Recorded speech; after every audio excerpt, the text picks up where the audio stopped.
আমার বৌদি আমাকে রোজ 1 কিলো মুসুরি ডাল আনতে বলত। আমি দেখে অবাক হতে হয় যখন বৌদি সেটা রান্নার না করেই তার ঘরে নিয়ে চলে যেত।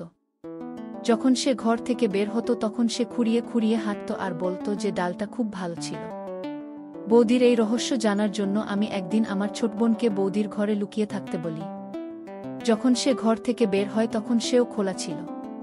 তাকে দেখে আমি হতবাক হয়ে যাই, কারণ আজকে শীতল মোদি আমাকে 1 কিলো ডাল আনতে বলেছে। আমি যখন ডালটা নিয়ে বাড়িতে পৌঁছি তখন বৌদি আমার থেকে ডালে থালা নিয়ে তার ঘরে চলে যায়। আমি ভাবে বৌদির কি হল, আধ ঘন্টা আগে আমার দাদা অফিস থেকে বাড়ি ফিরেছে, সে আজ একটু তাড়াতাড়ি ফিরে এসেছে, কারণ তার শরীরটা ভালো নেই। আমি আমার ঘরে বসেছিলাম। দাদাকে দেখে আমি খুব চিন্তায় পড়ে যাই। দাদা বলে যে আমি ঠিক আছি, কিছুক্ষণ আরাম করবে, ঠিক হয়ে যাব। দাদার ঘরে গিয়ে দেখে ঘরের দরজা ভিতর থেকে বন্ধ। দাদা বাইরে থেকে দরজা ধাক্কা দেয়, কিন্তু বৌদি কোনো সাড়া দেয় না। দাদা আমাকে জিজ্ঞেস করে যে শীতলের কি হয়েছে। আমি বললে হয়তো বৌদি ঘুমিয়ে পড়েছে। দাদা জোরে জোরে দরজা ধাক্কা দিয়ে বলে, শীতল দরজাটা খোলো। কিন্তু বৌদি কোনো সাড়া দেয় না। আমি বলি, দাদা তুমি আমার ঘরে গিয়ে বসো, আমি বৌদিকে ডাকছি। দাদা চলে যাওয়ার পর আমি জোরে জোরে দরজা ধাক্কা দিয়ে বলি, বৌদি তুমি দরজাটা খোলো, দাদার শরীরটা ভালো নেই। দাদা একটু আরাম করতে চায়, কিন্তু ভিতর থেকে কোনো শব্দ আসে না, ভিতরটা একেবারে নিস্তব্ধ। আমি দাদার কাছে গিয়ে বসি আর বলি, দাদা বৌদি হয়তো খুব ঘুমিয়ে পড়েছে, তাই আমাদের ডাক শুনতে পাচ্ছে না, তুমি বরং কিছুক্ষণ আমার ঘরে বিশ্রাম করো। দাদা খুব রেগে গিয়েছিল। দাদা বলে, না থাক, তুই দিয়ে শুরুর পর আমি ঠিক আছি। আমি দাদার কাছে বসে রইলাম। কিছুক্ষণ পর আমি দেখলাম বৌদি ঘরের দরজাটা খুলে আর খোঁড়াতে খোঁড়াতে বাইরে আসে। দাদা রেগে মেগে উঠে দাঁড়ায় আর বৌদিকে বলে, দরজাটা ভিতর থেকে কেন বন্ধ করে রেখেছিল তুমি? তুমি কি ভুলে গেছো যে আমি আমার 2 বোনকে তোমার ভরসা রেখে অফিস যাই, তারা এখন অনেক ছোট। তুমি কি রোজ এমনটাই করো নাকি? তুমি কি এখনো আমার বোনেদের আপন করে নিতে পারেনি? আমি নিজে 1 বছরের বাচ্চা মেয়ে ছিলাম। দাদা রাগ দেখিয়ে আমি ভয় পেয়ে যাই। আমি তাকে বলি, দাদা তুমি ভুল ভাবছো, বৌদি কখনোই আমাদের দূরে সরিয়ে রাখেনি, সে আমাদের মায়ের মতো আগলে রাখে। আজ হয়তো বৌদির শরীরটা খারাপ ছিল, তাই সে ঘরে শুয়েছিল। দাদা আমার মাথায় হাত দেয়, তারপর সে ঘরে চলে যায়। আমি বৌদির চোখে জল দেখতে পাই। বৌদি আমাকে জড়িয়ে ধরে বলে, তোমাকে অনেক ধন্যবাদ স্নেহা। আমি বলি, ধন্যবাদ দেওয়ার কোনো প্রয়োজন নেই, তুমি এখন রান্নাঘরে চলো, আমরা ডাল বানাব। বৌদি এক মুহূর্তের জন্য চুপ করে যায়, তারপর বলে, ডাল তো আমি খেয়ে নিয়েছি, তুমি এখন ঘরে গিয়ে পড়তে বসো। এই বলে বৌদি খোঁড়াতে খোঁড়াতে রান্নাঘরে চলে যায়। আমি অবাক হয়ে দাঁড়িয়ে রইলাম। বৌদি আমাকে মিথ্যা কথা কেন বলল? আমি নিজের চোখে দেখেছি যে বৌদি কাঁচা ডাল ঘরে নিয়ে গেছে, মানে সে ডালটা খেল কি করে? আমি নিজের ঘরে এসে পড়তে পড়তে কখন আমার চোখ লেগে যায় আমি নিজেও জানি না। ভোরবেলা হঠাৎ আমার ঘুম ভেঙে যায়। তখন নিশাও ঘুম থেকে উঠে পড়ে। আমরা দুজনে রান্নাঘরে গিয়ে বৌদিকে সাহায্য করি। আজ মোদিকে একটু চিন্তিত, অন্যমনস্ক দেখাচ্ছিল। কিছুক্ষণ পর দাদা রান্নাঘরে আসে। দাদা কি আজ বেশ নিশ্চিন্ত দেখাচ্ছিল। দাদা বৌদির সাথে ভালোভাবে কথা বলছিল। আমি চটপট কলেজ যাওয়ার জন্য তৈরি হয়ে তাদের সাথে বেরিয়ে গেলাম। দাদা অফিস যাওয়ার পথে আমাকে কলেজে ড্রপ করে দিত। আমি আর নিশা একই কলেজে পড়তাম। নিশার পোস্টের একদম হয়ে গিয়েছিল, কিন্তু আমার 2nd ইয়ারের পরীক্ষার 3 মাস পর আছে।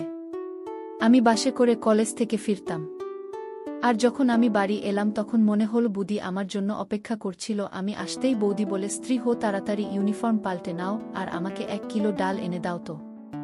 এই বলে বৌদি টাকা আনতে ঘরে চলে গেল। আমি তাড়াতাড়ি হাত মুখ ধুয়ে বৌদির কাছে আসি। বৌদি আমাকে টাকা দেয় আর আমি সেই টাকা দিয়ে 1 কিলো ডাল কিনে আনি। এসে আমি বৌদিকে বলি, বৌদি আজকে তুমি আমাদের জন্য ডাল ভাত রান্না করো। বৌদি চেহারার রং পাল্টে যায়, শুধু মাথা নাড়ায়, তারপর সে ঘরে চলে যায়। আর এইভাবেই কেউ আবার কাঁচা ডাল নিজের ঘরে নিয়ে যায় নাকি, তারপরই নিজের ঘরে এসে পড়তে বসি। বিকেলে দাদা ফিরে আসে। দাদা আমার নেশার জন্য কিছু খাবার নিয়ে আসে। দাদা আসার আওয়াজ পেয়ে মোদি বাইরে বেরিয়ে আসে। বৌদি আবার খুঁড়িয়ে খুঁড়িয়ে হাঁটছিল। আমি ভাবি বৌদি দুপুরে একদম ঠিকভাবে হাঁটছিল, এখন উঠতে শুরু করল কেন? প্রথমে আমার মনে হয় বৌদি নাটক করছে, কিন্তু যখন আমি বৌদির মুখের দিকে তাকাই তখনই বুঝতে পারি যে সে খুব কষ্টে আছে। আমি মোদিকে জিজ্ঞেস করি, তোমার পায়ে কি হয়েছে? কিন্তু বৌদি আমার কথার কোনো উত্তর দেয় না। দাদা খুব খিদে পেয়েছিল, তাই বৌদি ও চটপট রান্নাঘরে গিয়ে দাদা খাবারের ব্যবস্থা করতে শুরু করে। আমি প্রায় বৌদিকে রান্নাঘরের কাজে সাহায্য করতাম। আজ আমি বৌদিকে সাহায্য করতে রান্নাঘরে চলে গেলাম। রান্নাঘরে গিয়েই আমি বৌদিকে বলি, আমার খুব খিদে পাচ্ছে, ডাল ভাত খেতে খুব ইচ্ছা করছে। বৌদি বলে, আজ রাতে আমি আলুর তরকারি বানিয়েছি। ডাল তো আমি অনেক আগেই খেয়ে ফেলেছি। ডালটা খুব ভালো ছিল। মোদির কথা শুনে আমি খুব অবাক হই। আমি রেগে রান্নাঘর থেকে বেরিয়ে চলে আসি। আমি আমার ঘরে এসে দেখি নিশা তার পোস্টের বই খুলে বসে আছে। আমি তাকে বলি, যখন পড়ার দরকার ছিল তখন তো এই প্রশ্নই, এখন পড়া নাটক করে কি হবে? এই বলে আমি নেশা থেকে বইটা কেড়ে নিতে চাই, আর তখন সে বইটা আমার দিক থেকে সরিয়ে দেয়। আর আমার হাতটা সরিয়ে দিয়ে বলে, তুমি আমার সব ব্যাপারে কেন কথা বলো? তুমি আমার মা নও, তুমি আমার দিদি, তুমি আমার থেকে মাত্র 2 বছরের বড়, তুমি আমার সব ব্যাপারে না বলিও না, এটা আমার একদম পছন্দ নয়। মিশর থেকে আমি এরকম ব্যবহার আশা করিনি। সে কোনোদিন আমার সাথে রকমভাবে কথা বলেনি।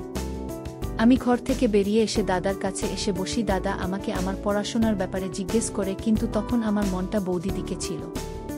আমি দেখছিলাম বৌদি দাদার কাছে আসছিল, সে খুব চেষ্টা করছে ঠিকভাবে হাঁটার, কিছুই বুঝতে পারছিলাম যে ঘোরাচ্ছে। দাদা আমাকে অন্য মানুষ দেখে জিজ্ঞেস করে, আমার কি হয়েছে? আমি দাদাকে বলেছে, নিশা আমার সাথে খুব বাজে ব্যবহার করছে। তখন দাদা জোর গলায় নিশাকে ডেকে বলে, নিশা, তুই সারাদিন ঘরের ভিতরে কেন বসে থাকিস?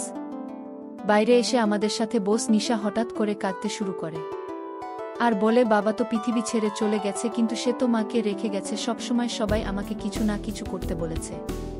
তুমি বলছো ঘরে না বসে বাইরে এসে বসতে। বৌদি বলছে তাকে রান্নাঘরে কাজে সাহায্য করতে। আমি কি সারা জীবন মুখের কথা শুনে চলব?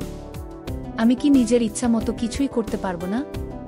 বিশাল কথা শুনে দাদাও খুব অবাক হয়। দাদার ঘরে গিয়ে নিশাকে জড়িয়ে ধরে বোঝাতে লাগে। দাদা বলে, নিশা তুই তো জানিস আমি তো তখন আমার বোন বলে ভাবিনি যে আমার মেয়ের মতো, কিন্তু নিশাকে দিয়ে যাচ্ছিল। কিছুক্ষণ পর সে চোখের জল মুছে আমার কাছে ক্ষমা চেয়ে তার ঘরে চলে গেল। দাদা বৌদিকে ডাকে, তাকে জিজ্ঞেস করে, শীতল, নিশা আজকাল এত রেগে থাকে কেন, কি হয়েছে?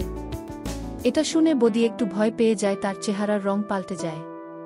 বৌদি বলে, ও সারাদিন ঘরে বসে থাকে তো, তাই আমি ওকে কয়েকবার বলেছি যে আমাকে রান্নাঘরে সাহায্য করতে, তাতে মনটা ভালো লাগবে। ওর হয়তো আমার কথা পছন্দ হয়নি। দাদা কিছু একটা ভাবতে থাকে, আমার কেন জানি না মনে হয় যে বৌদি আমাদের থেকে কিছু একটা লুকোচ্ছে, মনে হলেও ব্যাপারটা এতটা সহজ নয়।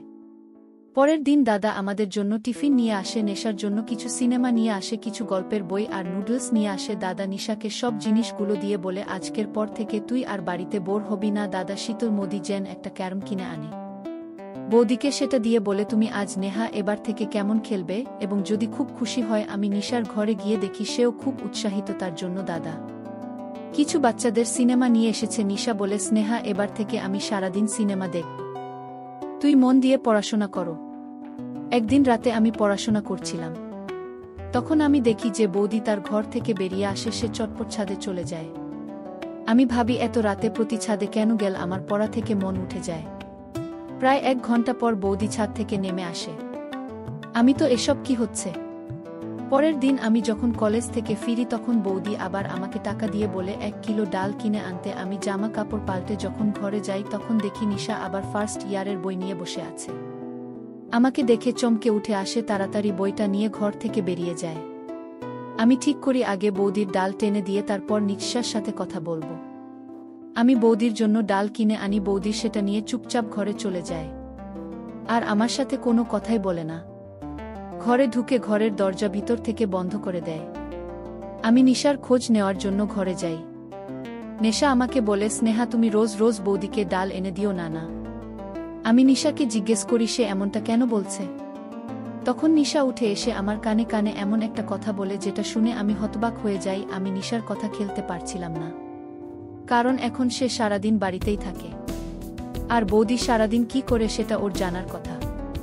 আমি নিশা কেবলি যে সে যেন এই কথাটা এখনই দাদাকে না বলে। আমি আগে পুরো ব্যাপারটা যাচাই করে দেখতে চাই। নিশা ছাদে চলে গেল আর আমিও পড়তে বসলাম। কিছুক্ষণ পর আমি দেখি বৌদি খুঁতখুঁতে তার ঘর থেকে বেরোচ্ছে। আমি বৌদিকে জিজ্ঞেস করি যে আমার আনা ডালটা কোথায়। বৌদি বলে, সেটা তো আমি খেয়ে নিয়েছি, খুব ভালো ছিল। শুনে আমি অবাক হই। বৌদি খুঁড়িয়ে খুঁড়িয়ে হাঁটে আর বাড়ির কাজ করতে থাকে। কিছুক্ষণ পর বৌদি হঠাৎ জিজ্ঞেস করে, নিশা কোথায়? আমি বলি, নিশা ছাদে গেছে। এটা শুনে বৌদিও ছাদে চলে যায়। আমি আমার বইটা খুলে বসে পড়ি। এরা দুজন আমাকে পাগল করে ছাড়বে। অনেকক্ষণ পর যখন বৌদির নেমে আসে না তখন আমিও ছাদে চলে যাই। সিঁড়ি দিয়ে ওঠার সময় আমি বৌদির গলার আওয়াজ পরিষ্কার শুনতে পাচ্ছিলাম। বৌদি নিশাকে খুব ঝোঁক ছিল, আনিশা কাঁদছিল, আমি নিশার কান্নার আওয়াজ পরিষ্কার শুনতে পাচ্ছিলাম। আমি যখন ছাদে গিয়ে পৌঁছি তখন আমাকে দেখে বৌদি ভয় পেয়ে যায়। সে নিশাকে জড়িয়ে ধরে বলে, তুমি বৌদির সাথে ক্যারাম খেলবেন না। নিশাও তখন তার চোখের জল মুছে ফেলে আর জোর করে হাসার চেষ্টা করে। আমি বেশ কিছুক্ষণ দুজনের দিকে তাকিয়ে রইলাম। তারপর আমি নিশার হাত ধরে তাকে নিচে নামিয়ে নিয়ে এলাম। নিচে এসে নিশাকে জিজ্ঞেস করলাম, বক্তব্য ছিল কেন? নিশা বলে, বৌদি আমাকে কেন বকবে? বৌদি তো আমাকে খুব ভালোবাসে। আমি চুপ করে যাই। আমার মাথায় একটা বুদ্ধি আসে। আমি নিশাকে বলি, নিশা আমার তো সাহায্য লাগবে। আমি বৌদির ব্যাপারে সব জানতে চাই। তুই আমাকে সেদিন যে কথাটা বলছি সেটা তো আমরা যে বলেছিলিস, কিন্তু আমি নিশ্চিত হতে চাই কালকে আমি যখন বৌদির জন্য ডাল আনব তখনই চুপি চুপি বৌদির ঘরে গিয়ে লুকিয়ে পড়ি আর লুকিয়ে লুকিয়ে দেখবি যে বৌদির সত্যিই ডালটা খায় কিনা, আর বৌদি খুঁড়তে খুঁড়তে কেন বাইরে আসে সেটাও আমার জানা দরকার। নিশা একটু হেসে বলে, স্নেহা আমি তোমার সাথে আছি। পরের দিন কলেজ থেকে ফেরার আগে আমি সব প্ল্যানিং করে নিয়েছিলাম। আমি যখন বাড়ি আসি তখন দেখি বৌদি আমার অপেক্ষা করছে। বৌদি আমাকে 1 কিলো ডাল আনতে বলে আমি ঘরে জামা কাপড় পাল্টাতে, আর তখন আমি নিশাকে বুঝিয়ে দিই যে ওকে কি করতে হবে। আমি ওকে বলি, আমি যখন বৌদিকে আওয়াজ দেব তখন তুই তার ঘরে গিয়ে লুকিয়ে পড়ি। আমি বাইরে এসে বৌদি কেবলি, বৌদি ডালের দাম এখন বেড়ে গেছে, আরও কিছু টাকা লাগবে। বৌদি হেসে বলে, কোনো ব্যাপার না, আমি এক্ষুনি এনে দিচ্ছি। এর মধ্যে নিশা বৌদির ঘরে গিয়ে লুকিয়ে পড়ে। আমি ডাল কিনে এনে বৌদিকে দিলাম। বৌদি সেটা নিয়ে ঘরে চলে গেল। আমি খুব অস্থির হয়ে বাইরে ঘোরাফেরা করতে লাগলাম।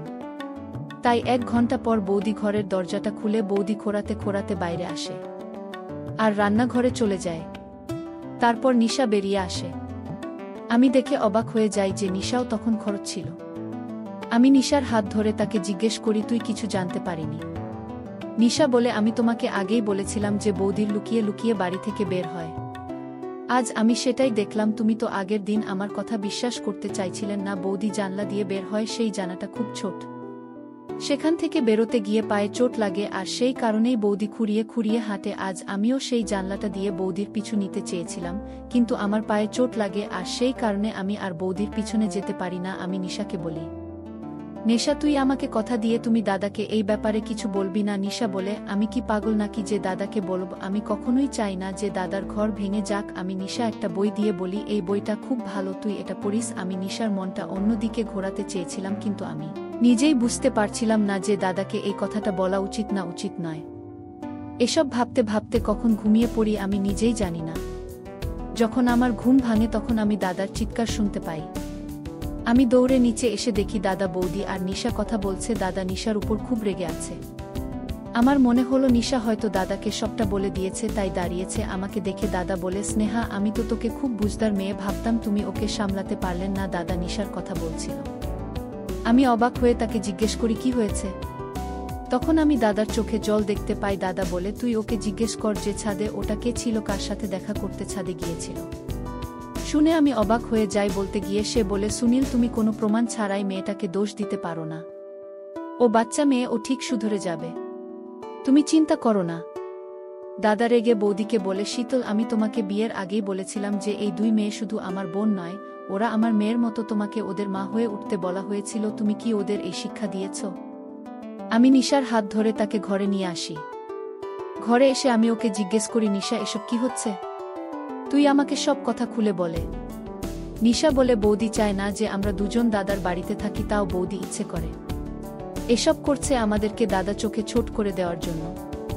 নিশার কথা শুনে আমার খুব রাগ হয়। আমি বলি, তুমি কোনো চিন্তা করিস না যে আমাদের ক্ষতি করতে চায়, সে নিজেই নিজের জালে ফেসে যাবে।